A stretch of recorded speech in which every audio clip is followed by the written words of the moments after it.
অধিকার প্রাপ্ত ১১টি কেসের বিষয়ে বর্তমান সরকার বিদেশ থেকে সম্পদ ফেরত আনা থেকে শুরু করে বিভিন্ন ধরনের কার্যক্রম গ্রহণ করেছে। তারই অংশ হিসেবে সাবেক ভূমিমন্ত্রী সাইফুজ্জামান চৌধুরীর দেশে বিদেশে অর্জিত সম্পদের তথ্য আমরা সংগ্রহ করি এবং এগুলা ক্রুক আদেশ সংগ্রহপূর্বক বিদেশে এমএলআর প্রেরণ করি এবং বাংলাদেশে যে সম্পদ রয়েছে সেগুলোই সঠিক তত্ত্বাবধান রক্ষণাবেক্ষণের জন্য রিসিভার নিয়োগ করা হয়েছে। বিজ্ঞ আদালতের নির্দেশে এই ভবনে 2টি ফ্ল্যাট রিসিভার নিয়োগ করা হয়েছে দুর্নীতি দমন কমিশন সম্পদ ব্যবস্থাপনা ইউনিটকে। এই সম্পদ ব্যবস্থাপনা ইউনিট এই সম্পদগুলি যাতে সঠিকভাবে দেখাশোনা করতে পারে সেই জন্য এটার দখলে নেওয়ার প্রয়োজন ছিল। তৎপ্রেক্ষিতে তারা পরিদর্শন করে দেখে যে ফ্ল্যাটগুলো তালাবদ্ধ। এমত অবস্থা বিজ্ঞ আদালতের নির্দেশে নির্বাহী ম্যাজিস্ট্রেট সহ এবং গুলশান থানার পুলিশের সহযোগিতায় আমরা এখানে এসে ফ্ল্যাটগুলোতে প্রবেশ করি এবং এখন এই মুহূর্তে ইনভেন্টরি কাজ চলতেছে। ইনভেন্টরিতে প্রাথমিকভাবে আমরা কিছু জিনিস পেয়েছি। এখানে কিছু গাড়ির চাবি পেয়েছি, আমরা 5 থেকে 6টা গাড়ির চাবি পেয়েছি, দামি গাড়ি মার্সিডিজ বেঞ্চ সহ। রোলেক্স ঘড়ির অনেকগুলো প্যাকেট পেয়েছি, ম্যানুয়াল পেয়েছি।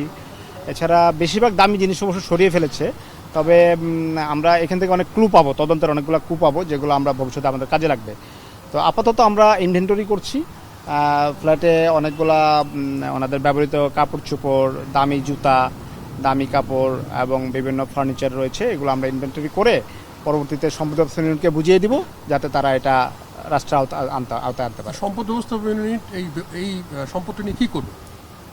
সম্পদ ব্যবস্থাপনা ইউনিট সাধারণত এটা আইনে বলা আছে যে এই সম্পদটা যাতে যথাযথ ব্যবহার নিশ্চিত করা হয়। যদি এটা ভাড়া দেওয়ার উপযোগী হয় তাহলে ভাড়া দিবে, যদি এটা ভাড়া দেওয়ার উপযোগী না হয় তাহলে এটার রক্ষণাবেক্ষণ নিশ্চিত করবে। এই কাজটা সম্পদ ব্যবস্থাপনা ইউনিট করবে। আমরা এখানে মূলত এসেছি সাইফুজ্জামান চৌধুরীর মালিকানাধীন 2টা ফ্ল্যাট রয়েছে। এই ফ্ল্যাট 2টি এতদিন তালাবদ্ধ ছিল। এটা বিজ্ঞ আদালতের নির্দেশে রিসিভার নিয়োগ করা হয়েছে। সেই রিসিভারের অংশ হিসেবে ফ্ল্যাট 2টিতে প্রবেশ এবং ফ্ল্যাট 2টি থেকে কী আছে না আছে সেটা আমরা আইডেন্টিফাই করে রিসিভার হিসেবে সম্পদ ইউনিটকে আমরা বুঝিয়ে দেওয়ার জন্য এসেছি। দুদকের যে সম্পদ ব্যবস্থাপনা ইউনিট আছে সেই ইউনিটের তত্ত্বাবধানে থাকবে। আমরা বেশিরভাগ দামি যে জিনিসগুলো ছিল সেগুলো খালি প্যাকেট পেয়েছি, যেমন রোলেক্স ঘড়ি আছে অনেকগুলা, প্রায় 7-8টা ঘড়ির দামি প্যাকেট আমরা পেয়েছি, ওয়ারেন্টি কার্ডও আমরা পেয়েছি, কিন্তু ঘড়িগুলো এখানে নাই। তারপরে আমরা 5-6টা গাড়ির চাবি পেয়েছি, দামি গাড়ি মার্সিডিজ বেঞ্চ থেকে শুরু করে আরও অনেক দামি গাড়ি পেয়েছি, যেগুলা চাবি আছে কিন্তু গাড়ি তো নাই। তো এগুলা কোথায় আছে আমরা তদন্তে চেষ্টা করব খুঁজে বের করার জন্য। আমরা ওনার বিরুদ্ধে তদন্ত শুরু করার পর থেকে এ পর্যন্ত 30টি মামলা করেছি, যেখানে প্রায় 500 কোটি টাকার মতো ইনভলভ রয়েছে। এছাড়া আরও প্রায় 1,500 কোটি টাকার মতো অনুসন্ধান চলমান রয়েছে আমাদের। ওনার আমরা এই পর্যন্ত প্রায় 10,000 কোটি টাকার সম্পদ বিশ্বের 9টি দেশে সন্ধান পেয়েছি। ওই 9টি দেশে আমরা এমএলআর প্রেরণ করেছি সম্পদের মালিকানার তথ্য চেয়ে। এছাড়া বাংলাদেশ এন্ডে আমরা 11টা ফ্ল্যাটের তথ্য পেয়েছিলাম, যার মধ্যে 2টা ফ্ল্যাট এখানে রয়েছে।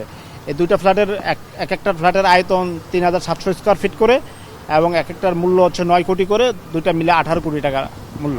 বিদেশে আমরা প্রায় 10,000 কোটি টাকার মতো সম্পদের তথ্য পেয়েছি 9টা দেশে। সেগুলার আমরা যে তথ্য পেয়েছি সেটা যাচাই করার জন্য আমরা ওই সংশ্লিষ্ট দেশে বিএফআই এর মাধ্যমে তথ্য পাঠিয়েছি। তারা সেই তথ্য কনফার্ম করলে আমরা এমএলআর এর মাধ্যমে সেগুলার মালিকানা নিশ্চিত করে আমাদের চার্জশিটে অন্তর্ভুক্ত করব। 500 কোটির মতো। 500 কোটি আর 10,000 কোটি টাকা তো পাচার। 10,000 কোটি পাচার সেটা আমরা এমএলআর প্রেরণ করেছি সংশ্লিষ্ট দেশে। 30টা মামলা আছে। আসলে উনি বড় মামলা বলতে টাকার অ্যামাউন্টে ছোট হতে পারে, প্রত্যেকটাই 20 কোটি 25 কোটি 50 কোটি এরকম অ্যামাউন্টের মামলা। উনি হয়েছে ওনার যে কর্মচারী ছিল আরামিড গ্রুপের, সেই কর্মচারীকে মালিক সাজিয়ে 6টা রুল নিয়েছে। উনি আবার বিভিন্ন বড় বড় শিল্প গ্রুপ থেকে ঘুষ হিসেবে টাকা নিয়েছে, যেমন থার্মেস গ্রুপ থেকে 52 কোটি টাকা নিয়েছে, এইচএম শিপ ব্রেকিং থেকে 55 কোটি নিয়েছে। এরকম বিভিন্ন বড় বড় শিল্প গ্রুপ থেকে উনি টাকা ঘুষ হিসেবে নিয়েছে এবং তার কর্মচারীদের মালিক সাজিয়ে ব্যাংক থেকে টাকা কেড়ে নিয়েছে।